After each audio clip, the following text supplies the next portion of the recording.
Assalomu alaykum qadim qizlar. Bugun sizlarga qo'noq unla cho'chir idishni o'rgatib qo'yaman.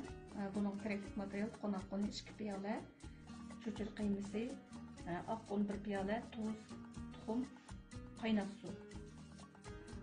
Oldi bilan qaynagan qaynoq suvni qo'noq unimizga selib, og'azdan qo'yib, bu machalatga keltirib olamiz. Tezroq pishib qaynagan qaynoq suv bo'lsin.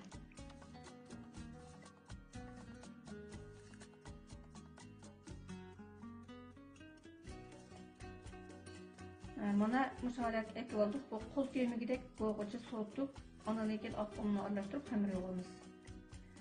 Mana qo'l kiyimigidek holatga keldi. Endi buningga muvofiq miqdorda tuz, oq unimizni silib, bir tane tuxumni qo'yib xamir yo'g'amiz.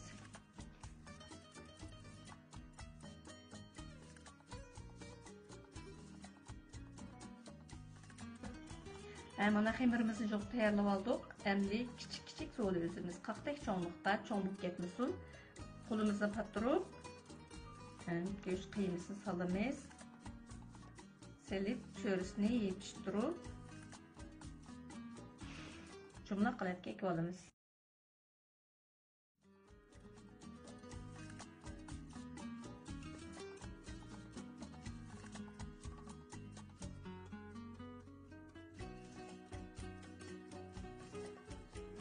Mana cho'chirni tugib tayyorlab oldik. Endi oshning suyini tayyorlaymiz.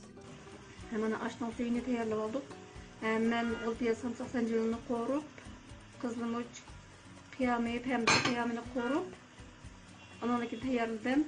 O'zimdan yoqtirishga asosan so'nglarni qaynatib, ta'min chiqarib, odatdagi cho'chirning suyidek tayyorlasam bo'ladi.